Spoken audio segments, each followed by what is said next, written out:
제가 저쪽 교회에 있을 때는 좀 왔었는데 아마 이 새로운 예배당은 처음인 것 같습니다. 작년에 그 김의원 총장님 도서 출판 감사 예배 때 그때 축사로 잠깐 여기 쓰긴 했지만 예배는 처음인 것 같습니다. 반갑습니다, 여러분.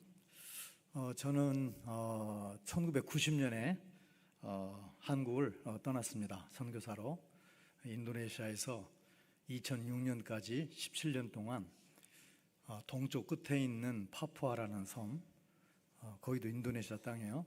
거기에서 부족 성경 번역을 했고 2006년 12월에 돌아와가지고 7년부터 포항에 있는 한동대 통번역 대학원에서 언어학이라는 학문을 가르쳤습니다. 그러다가 깨달은 바가 있어서 스토리텔링 사역을 하게 됐고 지금은 스토리텔링 사역을 주 사역을 하면서 신학교를 돕는 아에타라는 단체의 부대표를 맡고 있습니다. 아까 소개해드린 김의원 총장님은 그 아에타라는 단체의 대표시고 제가 부대표입니다. 그리고 재작년부터는 뜻하지 않게 중국에서 추방되어 제주도에 자리를 잡은 중국 신학교의 총장직을 맡고 있습니다. 오늘은 제가 인도네시아에서 오늘 바로 들어왔습니다. 6시 50분에 제가 한국에 도착했고요. 일주일 동안 자카르타에 있는 신학교에서 강의를 했습니다. 피곤할 줄 알았는데 긴장해서 그런지 하나도 안 피곤하네요. 혹시 제가 졸으면 깨워주세요. 밤새도록 왔는데 인도네시아가 아시아 치고는 멀죠. 7시간 비행기를 타니까 타는 시간만 상당히 먼 곳에서 어젯밤에 출발해서 오늘 아침에 도착했습니다. 이렇게 여러분을 만나서 참 감사하고 반갑습니다. 오늘은 제가 특별히 아까 저기 전사님입니까? 전사님께서 읽어주신 소개해 주신 그 본문을 가지고 다친 인생을 향한 주님의 초청 또는 다친 인생을 향한 초청이라는 제목으로 말씀을 나누고자 합니다. 미국에 가면 펜실바니아라는 주가 있죠. 거기에 세인트 데이비드라는 그런 도시가 하나 있는데 거기에 가면 크지 않은 이스턴 유니버시티라고 있습니다. 그 대학에서 굉장히 유명한 사회학과 교수 중에 한 분이 누구냐면 토니 캠폴로라는 목사님이에요. 이분은 목회도 하시면서 사회학과 교수신데 아마 현재 살아있는 미국에서 설교를 가장 잘하는 분 10분을 꼽으라면 반드시 이분이 들어가는, 우리나라에도 이분의 책이 한 20권 정도가 설교집이 나와 있는 것 같습니다. 이 토니 캠폴로라는 분의 이야기로 오늘 저희 설교를 시작하려고 합니다. 이분이 이제 집회를 세계적으로 많이 다니시는데 자기 나라의 다른 섬인 하와이에서 설교를 하게 됐어요. 집회를 하게 됐어요. 그런데 비행기에 내려보니까 새벽 3시예요. 본토하고 하와이는 6시간 차이입니다. 그러니까 하와이가 새벽 3시면 미국 본토는 아침 9시입니다. 그러니까 6시간 차이 때문에 이분이 잠을 좀 붙이고 눈을 좀 붙이고 설교를 하러 가야 되는데 너무 배가 고프죠. 9시니까 이 사람의 배는. 그래서 식당을 찾았는데 해안가에 식당이 안 보이는 거예요. 그 시간에 다 닫았고. 그런데 마침내 한 식당을 찾았어요. 근데 조그마하고 그게 지저분한 편이고 별로 들어가고 싶지가 않은데 다른 선택이 없어요. 다 문을 닫아가지고. 그리고 그 음식점 이름도 굉장히 마음에 안 들어요. 기름에 찌든 숟가락, 이런 제목. 뭐 식당 이름을 그렇게 졌는지 무슨 뜻이 있겠죠, 사연이. 선택이 없어가지고 그 식당에 들어갔어요. 아무도 없죠. 뚱뚱한 주인 아저씨하고 자기밖에 없어요. 도넛 2개, 커피 1잔 주문했어요. 뭐 금방 나오죠. 손님이 혼자니까. 그래가지고 이제 커피 놓고 이제 도넛을 뜯어서 먹으려고 하는데 막 갑자기 시끄러졌어요. 세보니까 8명의 여자분들이 쌍욕을 하면서 거친 말을 하면서 막 들어오는 거예요. 딱 보니까 길거리에서 일하시는 여성분들이에요. 이분들이 영업이 끝난 거예요. 그래가지고 8명이 이제 자기도 배가 출출하니까 이 집에 와서 뭘 좀 먹으려고 8명이 들어오는 거예요. 이분들이 8명이니까 테이블 2개, 3개를 붙여가지고 그 좁은 식당의 중앙에 자리를 딱 잡고 이 목사님은 저 구석에 혼자 있고 막 싸움을 하다시피 욕을 하고 뭐 말을 하고 막 하는데, 막 하다 듣다 보니까 한 여성분이 이런 얘기를 하는 거예요. 얘들아, 내일이 나의 39번째 생일이야. 그 얘기를 하는 거예요. 그 말이 떨어지기가 무섭게 7명의 동료들이 막 비난을 하는 겁니다. 그래서 어쩌다는 거야? 아니, 파티를 열어달라는 거야? 너 지금 우리 보고 케이크 사오라는 거니?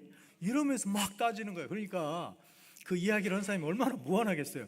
아니, 그게 아니고 그냥 내 생일이라고, 내일이. 그냥 그 얘기했어요. 그랬더니 왜 그 얘기를 여기서 하냐는 거예요. 그래가지고 막 싸움이 붙은 거예요.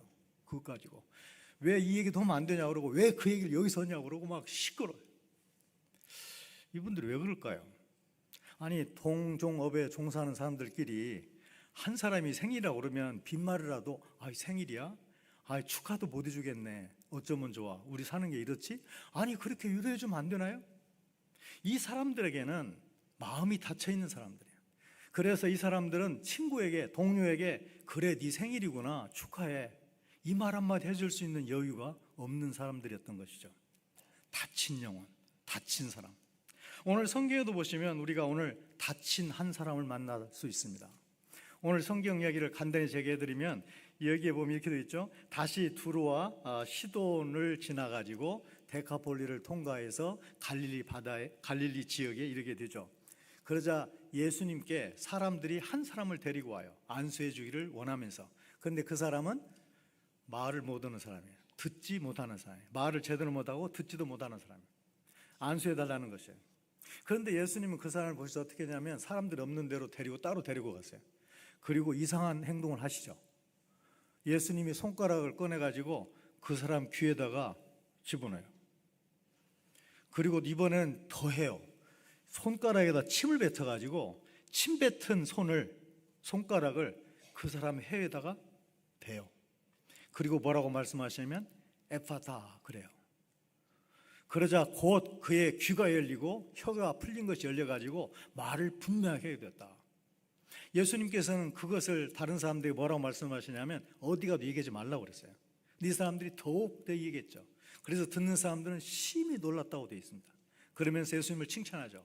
듣지 못하는 사람을 듣게 하시고 말 못하는 사람을 말하게 하시고 계시니 잘하시고 계시다, 이렇게 칭찬하는 그런 내용이 바로 오늘 내용입니다. 오늘 여기에 보시면 우리가 예수님께서는 귀가 닫히고 입이 닫히고 마음이 닫혀있는 사람을, 그리고 또 하나님을 모르기 때문에 영혼이 닫혀있는 사람을 어떻게 치료하셨는지 우리는 오늘 한번 볼 수 있습니다. 성경에 나오는 모든 이야기는, 아니, 이 세상의 이야기는 4가지 특징을 갖고 있습니다. 첫 번째로는 모든 이야기는 배경이 있어요. 배경이 없는 이야기는 이야기로서 구색 요건이 갖추지 않은 것이에요. 그래서 이야기라고 보기 힘들어요. 아니, 어느 지역에 말도 없이, 어떤 때라는 말도 없이 많은 사람이 사원하고 죽었대요. 너무 많은 사람이 고통을 당하고 있대요. 그런데 끝까지 어느 지역에서 일어났는지, 언제 일어났는지를 말하지 않는다면 그건 이야기로서의 구성 요소가 갖춰지지 않은 것이죠. 모든 이야기는 시간적 배경과 공간적 배경을 반드시 가지고 있습니다. 두 번째로, 모든 이야기의 특징은 뭐냐면 반드시 등장인물이 등장합니다. 등장인물이 등장하지 않는 이야기는 없어요. 심지어 사람이 없으면 동물이 주인공이 될 수도 있고 사물이 등장인물이 될 수도 있어요.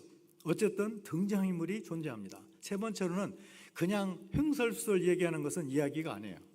그건 횡설수설이죠. 이야기는 반드시 어떤 구성을 가지고 있습니다. 그래서 그 구성 때문에 사람들은 그 이야기에 빨려 들어가게 되어 있어요. 마지막으로, 모든 이야기는 반드시 수사법이라는 걸 사용합니다. 왜냐하면 책을 읽을 때는 읽다가 이해를 못하면 앞장으로 넘어가면 돼요. 이름이 생각 안 나요? 찾으면 돼요, 앞에서. 그러나 이야기는 끊을 수가 없어요. 이야기는 계속 진행이 되기 때문에 끊을 수가 없는데, 듣는 사람들이 말하는 사람의 정보를, 말하는 사람이 소개하는 것을 제대로 기억하고 제대로 이해하고 오랫동안 기억하려면 반드시 수사법을 써야 돼요.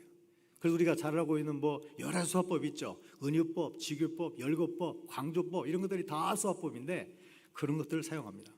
성경에는 500개 이야기가 나오고 있습니다. 오늘 우리가 읽었던 이야기는 500개 중에 한 이야기예요. 그러면 이 이야기도 당연히 배경과 등장인물과 구성과 그 다음에 수사법이 사용된 게 분명하죠. 오늘 여기서 다 할 수는 없고 배경을 잠깐 언급하고 이 이야기를 들어가는 게 좋을 것 같습니다. 여기에 보시면 다른 사건과는 달리 예수님께서 다시 두로와 시돈이라는 지역을 지났대요. 그리고 또 뭐라고 하냐면 데카폴리 지역을 통과했대요. 그래서 갈리 호수까지 도착하셨다는 겁니다. 예수님이 보통 이야기를 하실 때 이렇게 자세하게 예수님의 앞 일정을 소개한 예가 거의 없어요. 제가 한번 계산해 보니까 두로와 시돈과 데카폴리를 지나서 갈리 호수까지 오는 그 길이가 그 당시에 도로로 따지면 더 길겠지만 지금 난 도로로 계산해 보니까 260km예요. 지금 예수님이 260km, 아니 그때는 도로가 지금처럼 안 좋았을 테니까 꼬불꼬불한 길을 통과했을 거니까 260km 넘겠죠. 어쨌든 260km도 넘는 길을 왜 이렇게 성경은 이 마가는 자세히 소개하고 있을까요? 이 배경을, 이 공간적 배경을. 이건 아마도 이사야 9장 1절 2절을 염두에 두고 마가 기록한 게 아닌가, 넣은 게 아닌가 생각이 듭니다. 이사야 9장에 보면 이렇게 되어 있어요. 고통의 땅에 그늘이 거칠 것이다. 옛날에는 여호와께서 스불론 땅과 납달리 땅으로 하여금 부끄러움을 당하게 하셨다. 하지만 앞으로는 지중해로 지나는 길과 요단강 건너편, 그리고 북쪽으로는 이스라엘 백성이 아닌 외국인이 살고 있는 갈릴리까지 이 모든 지역을 영광스럽게 하실 것이다. 어둠 속에 살던 백성이 큰 빛을 보고 짙은 그늘의 땅에 살던 백성에게 환한 빛이 비칠 것이다. 여기 보면 이 스불론, 납달리, 이게 바로 두루와 시돈 땅입니다. 그 다음에 거기 다음에 보면 지나가는 길이 나오죠. 앞으로는 지중해로 지나가는 길, 거기도 나와 있고, 그 다음에 요단강의 건너편 나와 있죠. 이것도 지나가는 길이 무엇과 겹치냐면 시돈과 두루와 겹쳐 있어요. 그 다음에 요단강 건너편 어디 말냐면 우리가 잘 알고 있는 거라사 지방이에요. 그게 데카폴리예요. 데카폴리라는 말은 데카는 열이라는 뜻이고 폴리는 동네, 도시라는 뜻이니까 그 거라사 지방에 10개의 마을, 10개의 고을이 있었죠. 그 지역을 지금 말하고 있어요. 그리고 갈릴리는 갈릴리 똑같고, 지금 그 지역이 옛날에는 어둠에 파묻혀 있지만 이제 메시아가 오므로 말미암아 그들이 빛을 보게 될 것이다. 그래서 우리가 잘 아는 그 다음에 바로 이사야 9장 6절에 보면 중요한 구절이 나오죠. 기묘자, 모사, 전능하신 하나님, 영존하신 아버지시며 평강의 왕이심을 분명하게 밝히고 있죠. 그러니까 메시아가 오시면 어둠 가운데 있는 사람들이 빛을 보게 되고 짙은 어둠에 파묻혀 있던 사람들이 환한 빛 가운데로 나오게 되겠다. 이 내용을 인용해 가지고 예수님이 그 지역에서 지금 그걸 하고 계신다는 거예요. 지금 7장에 보시면 오늘 우리가 읽고 있는 말을 못하는, 듣지 못하는 사람이 치료를 받죠. 그 앞 사건은 뭐냐면 수로보니게 이방 여인의 딸이 치료를 받죠. 그 다음 8장에 보시면 봉사, 소경이 눈을 뜨게 됩니다. 이 모든 내용들이 바로 메시아가 오시게 되면 그 지역에서 하실 일이다 라는 걸 보여주기 위해서 마가는 그 배경을, 공간적 배경을 이렇게 보여주고 있습니다. 그런가 하면 시간적 배경도 굉장히 중요하죠. 우리가 7장 1절부터 23절까지가 무슨 내용이냐면 정결 문제가 들어오고 있어요. 사람이 어떻게 정결해질 수 있느냐. 유대인들은 율법을 행하면 정결해진다고 봤어요.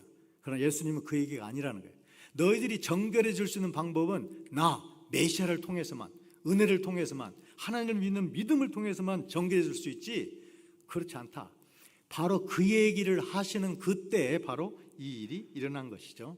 그래서 오늘 이 사건은 바로 이사야 사건의 예언의 성취이면서 메시아가 어떤 사역을, 어떤 일을 하게 될 건지를 우리에게 분명하게 보여주고 있는 사건입니다. 자, 그렇다면 오늘 이야기의 역시 주인공이라고 할 수 있는 이 예수님께서 또 다른 주인공의 상대에게라고 할 수 있는 다친 사람을 어떻게 열어주셨는지 이걸 한번 살펴보도록 하겠습니다.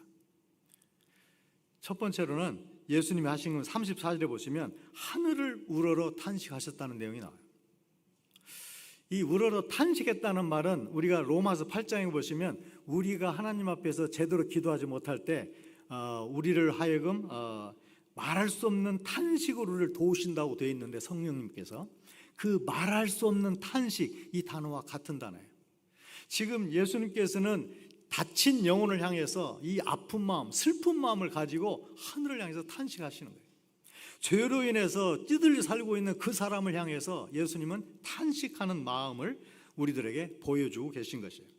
성경에서는 이 탄식한다, 그 다음에 또는 긍휼히 여긴다, 불쌍히 여긴다. 옛날 우리 성경 마태복음에 보면 나와 있는 그런 내용들, 민망히 여긴다, 이런 단어들이 아주 의미 있는 단어입니다. 왜냐하면 이 단어가 본래가 동사가 아니에요. 원래 본래는 명사였어요. 근데 명사가 무슨 명사냐면 스플랑콘이라는 헬라어를 써요. 스플랑콘은 이게 어떤 내용이냐면 인간이나 동물의 내장이나 심장을 가리킬 때 이 단어를 씁니다. 그래서 빌립보서 1장 8절에 보시면 바울이 이렇게 말하죠. 내가 그리스도의 심장으로 여러분을 얼마나 사모하는지 하나님이 내 증인이다. 거기에 그리스도의 심장, 이 심장이라는 단어가 이 스플랑크너예요. 그런가 하면 사도행전 1장 18절에 보시면 모든 창자가 나오는데 창자가 바로 이 스플랑크너예요. 고린도서 6장 12절 보시면 너희 심정에서, 심정, 우리 마음속 깊은 걸 얘기하는데 그게 바로 이 단어예요. 그런데 이 단어가 동사로 파생이 되면 불쌍히 여긴다, 긍휼히 여긴다, 민망히 여긴다가 되는 것입니다. 그러니까 이 스플랑크라는 명사가 동사로 파생이 되면 스플랑리조마인데, 스플랑리조마의 뜻이 뭐냐면 예수님께서는 그의 도움을 필요한 사람을 만나시자 그의 심장이 요동을 쳤다, 그 뜻이에요. 예수님께서는 주님의 도움을 갈구하는 심령을 만나시자 그의 내장이 심하게 흔들리는 고통을 당하셨다, 그런 말이에요. 예수님께서는 주님의 도움을 필요한 사람을 만나시면 언제든지 그들을 모른 채하고 지나가실 수가 없는 분이셨다는 거예요. 우리가 예수님을 닮아가는 게 우리의 신앙의 목표라면, 그리고 우리가 다른 사람의 영혼을, 마음을 만져주고 열기를 원한다면 가장 먼저 가져야 할 내용이 뭐냐면 그를 향한 탄식이, 그를 불쌍히 여기는 마음이, 그를 긍휼히 여기는 마음이 우리 마음에 있어야 된단 말이에요. 우리가 성경에서 이 긍휼히 여긴다, 민망히 여긴다를 그래서 메시아 용어라고 얘기합니다. 왜냐하면 예수님께서 긍휼과 자비를 베푸실 때 꼭 그 앞에 나와요. 그를 불쌍히 여기사. 누가는 3번의 긍휼히 여겼다는 말을 구체적으로 사용하죠. 돌아온 탕자가 돌아왔을 때 아버지가 그를 불쌍히 여기죠. 선한 사마리아인 비유에서 보면 이 사마리아 사람이 강도 만나 죽어가는 사람을 보고 불쌍히 여기죠. 그런가 하면 나인성 과부를 보고 예수님께서 그 아들을 잊고 슬퍼하는 그 영혼을 불쌍히 여기죠. 우리 신앙인에 있어서 가장 먼저 우리가 먼저 점검하고 우리가 갖춰야 할 마음이 있다면 바로 그 메시아의 마음이에요. 그 주님의 마음이에요. 불쌍히 여기는 마음이에요. 지금 우리 옆에 있는, 우리 주위에 있는 우리 가족 중에 믿지 않는 사람에 대해서 불쌍한 마음이 있는가? 옛날에는 굉장히 안타깝고 불쌍히 여겼는데 요즘에는 하도 안 믿으니까, 오래 전에도 아무 반응 안 보이니까 이제는 마음이 좀 편해지셨나요? 그냥 포기하셨나요?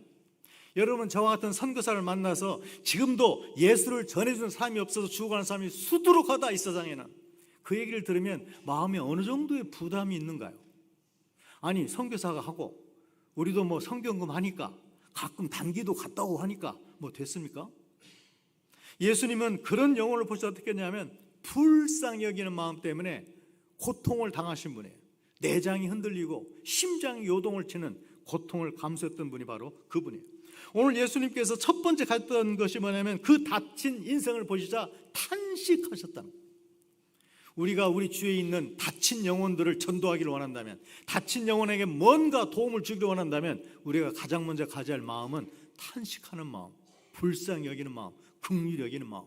그런 마음이 생기지 않는다면 오늘 또 우리의 기도 제목에 그걸 넣어야 될 것입니다. 하나님, 남을 불쌍히 여기는 마음을 허락하옵소서, 긍휼히 여기옵소서.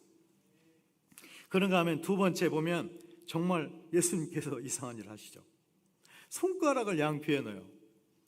여러분이 옆 사람, 아무리 친한 사람이라도 옆 사람의 귀에 손가락 넣는 게 그게 위생적으로나 보기에 괜찮나요? 좀 이상하지 않아요? 저는 이걸 보면 좀 이상했어요. 여러분은 별로 안 이상한가 보네. 제가 어릴 때 병원놀이를 한 적이 있는데 그 병원놀이가 이런 거였어요. 애를 뉘어놓고 제 두 손가락을 양쪽 귀에 넣고 발바닥을 그 아이의 배를 누르면서 진단을 한 적이 있어요. 의사놀이라고 해봤어요? 청진기 놀이라고 해보셨나요? 제 몸이 청진기가 돼가지고 그 아이를 진단하는 거죠. 우리는 그걸 재밌게 했어요. 예수님도 뭐 의사놀이도 아니고 왜 사람의 귀에다가 넣었을까요? 아니 그것까지도 좀 참아줄 수 있어요. 왜냐하면 그래도 그렇게 더럽진 않잖아요. 근데 그 다음에요, 침을 손가락에다 뱉어가지고 그 침 뱉은 손가락을 그 사람의 입 혀에 대는 거예요. 그 사람이 말귀도 못 알아듣고 말도 못 알아듣는 어떻게 알겠어요? 아마 제 추측인데 침 뱉은 다음에 예수님이 혀를 내놓으셨을 것 같아요. 그 사람한테 너도 혀 내놓으라고. 그 혀를 내놓자마자 얼른 그 침 뱉은 손가락을 혀에다 대신 거예요. 우리가 여기서 예수님께서 침을 뱉으시고 이 행동이 이해가 안 갈 수 있어요. 이게 뭔 일인가 이해가 안 갈 수 있어요. 그런데 어떤 사람들에게는 침을 뱉는 것이 굉장히 의미심장한 것일 수 있습니다. 지금도 아프리카 사막에 있는 한 부족은 아침에 일어나가지고 반가운 친구에게 아침 인사가 뭔지 아십니까? 그의 얼굴에 침을 뱉는 거예요. 우리는 정말 모욕적인 인사를 받는 거죠. 그렇게 된다면. 왜 그러냐면 물이 귀해요. 그래서 침도 물이란 말이에요. 친한 친구에게 아침에 일어나자마자 얼굴에 침을 뱉으면서 오늘 너의 삶 속에, 너의 인생에 이렇게 풍성한 물이 임하기를 원한다는 그들의 문화적인 인사법이에요. 우리가 볼 때는 말이 안 되지만 그들에게 볼 때는 말이 되는 거죠. 제가 사역했던 곳이 인도네시아가 굉장히 큰 나라입니다. 동쪽에 서쪽까지가 얼마냐면 5,200km예요. 남북이 섬이 얼마에 걸쳐 있는가? 2,000km에 걸쳐 있어요. 중국이 동서가 5,200km인데 인도네시아가 똑같아요. 5,200km. 우리가 지도를 보면 우리 지도법은 극으로 갈수록 확대되는 지도법을 쓰기 때문에 적도는 조그마하게 보여요, 사실. 그 다음에 올라갈수록 지도가 확대돼 보이죠. 그런데 인도네시아가 적도에 쭉 걸쳐 있는데 5,200km예요. 그러니까 적도의 8분의 1을 이 나라가 소유하고 있는 거예요.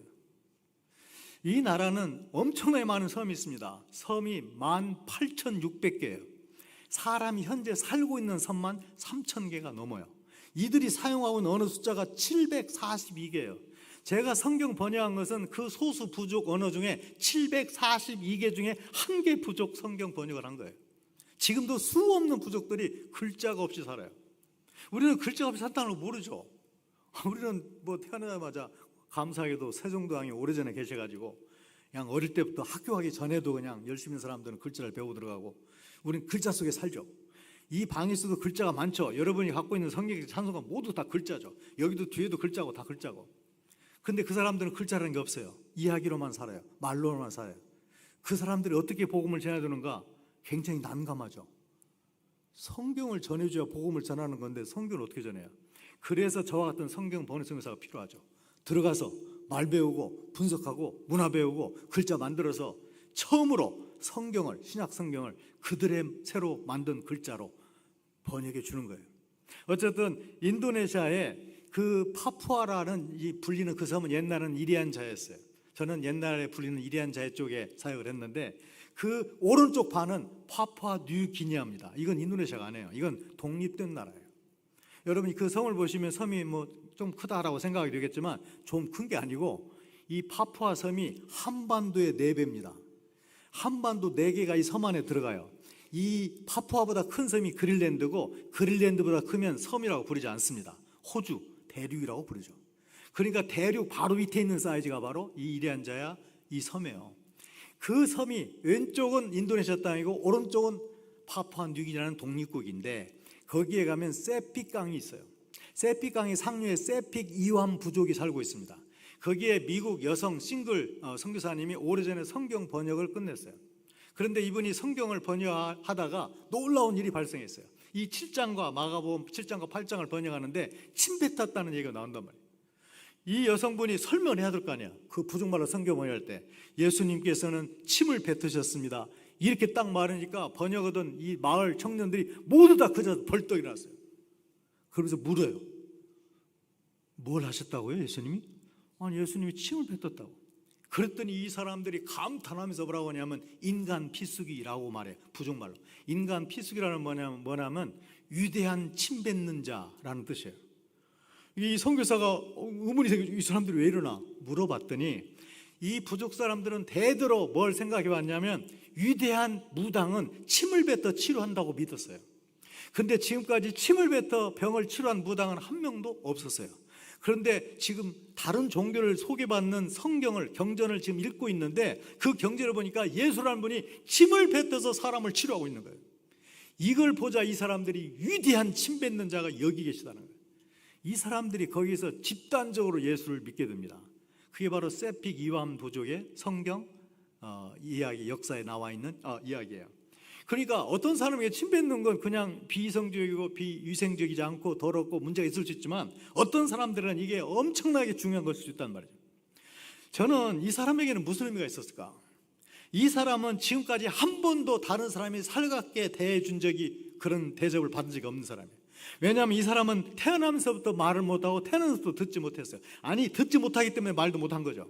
그러면 이 사람들은, 그게 장애가 있는 사람은 굉장히 멀리 했어요. 부정한 사람이라고 했어요. 이 사람들은 예배당에, 성전에도 들어가지 못했어요. 어느 누구도 그를 살갑게 대주지 않아요. 아니, 만지지도 않아요. 껴안지도 않아요. 아무것도 안 해요. 왜냐하면 부정한 존재이기 때문에. 이렇게 외롭게 살아온 사람이에요. 귀가 다치고 입이 다쳤기 때문에 그의 마음이 다쳤어요. 주님을 모르기 때문에 이 사람은 영혼도 다친 사람이에요. 그런데 예수님께서 그에게 다른 사람 보지 않는 데 가서, 왜냐하면 다른 사람은 이걸 보면 틀림없이 오해할 거니까 거기에 가가지고 귀에다가 살갑게 손가락을 집어넣어 주시고 침을 뱉어가지고 해 대시면서 예수님의 마음을 표현하고 있는 것입니다. 우리가 다른 사람의 감동을 주고 다른 사람에게 예수 믿게 하려면 첫 번째가 긍휼의 마음을 갖는 거지만 그걸로 끝나지 않아요. 두 번째 뭐가 필요한가? 바로 사랑의 터치가 필요해요. 사랑의 터치가 있지 않는 긍휼의 마음은 아무 변화를 못 일으켜요. 사랑의 터치가 뭐냐면 이 사람에게는 정말 살갑게 대해주는, 인간으로 대접하는, 사람으로 대접하는 그것일 수 있죠. 그건 어떤 사람에게는 간단한 선물이 그것이 역할을 할 수 있어요. 따뜻한 말 한마디가, 따뜻한 충고 한마디가, 사랑의 고백 하나가 그 사람에게 사랑의 터치가 될 수 있어요. 사랑의 터치가 없으면 그 다음 진도는 이루어지지 않습니다.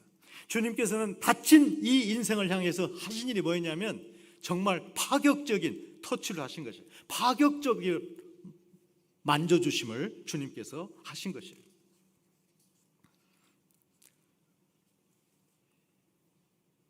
우리 부족 사람들은, 제가 사역했던 끄웨르바라는 사람들은 사망 원인 1위가 놀랍게도 말라리아입니다. 말라리아가 사망 원인 1위예요. 왜냐하면 말라리아는 약이 나왔기 때문에 고통스럽지만 먹으면 낫습니다. 그러나 약을 먹지 않으면 많이 죽습니다.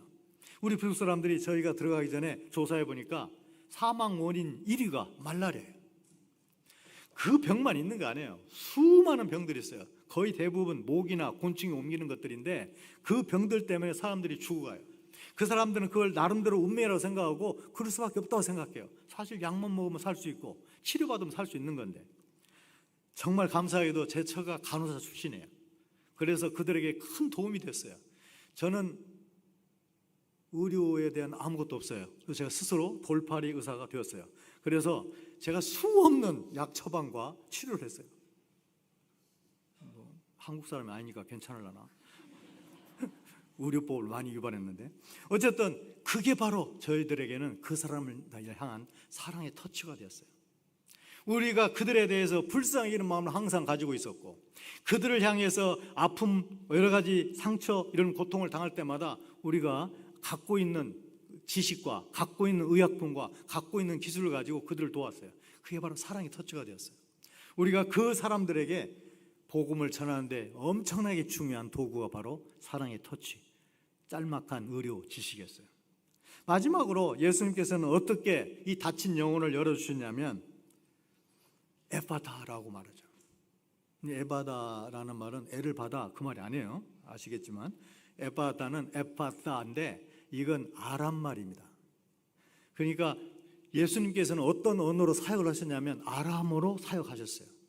지금 아랍어의 고어, 한참 고어. 그런데 성경은 뭘로 기록되었는가? 헬라말로 기록되었어요.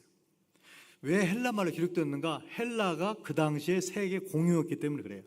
그러니까 아람말로 번역해갖고는 유대 지경이나 여기에서만 예수님을 알 수 있지만 헬라어로 성경을 기록하게 되면 로마 정부와 함께 전 세계에 퍼지게 되어 있는 것이에요. 주님은 그걸 아셨기 때문에 헬라어로 신약 성경이 번역이 되죠. 헬라어로 번역되면서 이 기록자들은 간혹 가다가 아람 단어를 가끔 썼어요. 엘리엘리라바 사박다니, 그 다음에 이것도 에파타, 이런 게 다 아람어예요. 왜 아람어를 썼는가? 실감나도록 하기 위해서. 헬라어를 쓸 수밖에 없는 상황이지만 전 세계에 있는 흩어져 있는 사람을 위해서 거기 있는 사람들은 이 아람어 단어가 나오면 굉장히 마음에 좀 뭐가 있죠. 지금 이 사람은 한 번도 제대로 듣지를 못한 사람이에요. 그런데 주님께서 열어주시면서 처음에 듣게 하신 단어가 뭐냐면 그 사람들의 모어인, 그 사람의 모어라고 할 수 있는 아람말로 에파타를 듣게 된 거예요. 여기서 주님께서 사용하신 건 바로 하나님의 말씀을 사용하신 것이에요. 우리가 다른 사람, 다친 영혼을 향해서 나아가서 그들을 전도하고 그들을 데려오는데 우리가 세 번째로 사용할 가장 중요한 것은 뭐냐? 하나님의 말씀을 들고 가는 것입니다. 주님은 주님이시기 때문에 주님 말씀을 사용하면 되죠. 그러나 우리는 주가 아니기 때문에 우리는 주님의 말씀을 들고 가는 것입니다. 이제 처음에 했던 이야기로 돌아가도록 하겠습니다. 토니 캠플러 목사님 얘기로 돌아가겠습니다. 이제 확 떠들고 막 난리를 부리고 한참 소란을 피우더니 조용히 다 사라졌어요. 이제 주인하고 다시 이 토니 캠플러 목사님이 남았어요. 그래서 통성명을 했어요. 저는 토니입니다. 당신 누구예요? 그랬더니 주인이 자기는 해리래요. 해리 씨, 아까 여성분들 8명이 왔는데 저분들이 자주 옵니까? 이렇게 물었어요. 그랬더니 이 해리라는 사람이 말도 마세요. 매일 밤 그 시간에 옵니다. 그리고 거의 항상 이렇게 싸우고 시끄럽게 하다 갑니다. 골치 아픈 손님들입니다. 그러는 거예요. 그런데 아까 39번째 생일을 맞았다는 그 자매 여자분의 이름이 어떻게 됩니까? 그 여성분이요, 미스 아그네스입니다. 그러자 토니 캠플러 목사님이 제안을 했어요. 해리 씨, 내가 오늘 생각해 보니까 그 아그네스를 위해서 내일 새벽 3시에 깜짝 생일 파티를 해주고 싶은 생각이 갑자기 드는데 나 도와줄 수 있어요? 그러니까 해리가 어렵지 않죠. 저는 케이크도 잘 만들어요. 그래요? 그러면 우리 깜짝 생일 파티 한번 준비합시다. 모든 경비는 제가 되겠습니다. 당신이 케이크도 잘 만든다니까 케이크를 될 수 있는 대로 크게 만들어주세요. 그리고 거기다 글자를 써주세요. 해피 버스데이 투 미스 아그네스. 그리고 그 7명들의 친구들의 전화번호 압니까? 알죠. 연락을 해가지고 살짝 와서 생일 케이크 준비를 합시다. 그래서 벽에다가 크게 프랑카드를 씁시다. 해피 버스데이 투 미스 아그네스. 그 다음에 풍선 달고 장식하고 경비는 염려하지 마십시오. 제가 다 되겠습니다. 그래가지고 이 7명의 여성들이 들락거리고 이 주인이 해가지고 생일 파티 준비를 잘 한 거예요. 이제 이걸 모르는 사람은 본인만 모르죠. 이제 3시가 됐어요. 연희 때처럼 이 8명의 단짝들이 이 집으로 들어오는 거예요. 그런데 7명은 다 알고 있죠. 무슨 일이 생길지. 이 아그네스만 모르는 거죠. 아그네스는 8명 중 중간쯤에 끼어 있었어요. 이 여자가 문턱을 넘으려고 딱 하는데 딱 들어온 게 뭐냐면 해피 버스데이 투 미스 아그네스. 그리고 딱 밑에 보니까 테이블에 큰 케이크 있는데 해피 버스데이 투 미스 아그네스. 이 여자가 그걸 딱 보는 순간에 그 문턱에 덜푸덕 주저앉았어요. 그리고 엉엉 울기 시작했어요. 이 토니 캠플러 목사님이 천국은 파티입니다라는 책에서 이걸 소개했는데 그분이 뭐라고 말했냐면 나는 지금까지 한 여성이 저렇게 엄청나게 우는 것을 처음 봤다는 거예요. 덜푸덕 주저앉고 막 대성통곡을 하는 거예요. 그러니까 친구들이 처음에는 뭐 이렇게 말리다가 어떻게 말릴 수가 없어요. 너무 많이 우니까. 그래서 한참 막 울고 있어요. 이 한참 운 다음에 친구들이 야 그래도 촛불 꺼야지, 촛불 케이크 자르자 막 그러는 거예요. 그러니까 울다가 이 아그네스가 그치고 이렇게 얘기했어요. 얘들아, 오늘 이 케이크를 여기서 먹지 말고 내가 오늘 집에 갖고 가서 며칠 동안 좀 보면 안 될까? 나는 39번째 오늘 생일인데 태어나서 처음 받아보는 케이크야. 이걸 며칠만이라도 보면 좀 안 될까? 이 처지가 비슷한 7명이 함께 부둥켜갖고 오는 거예요. 한참을 또 그랬어요.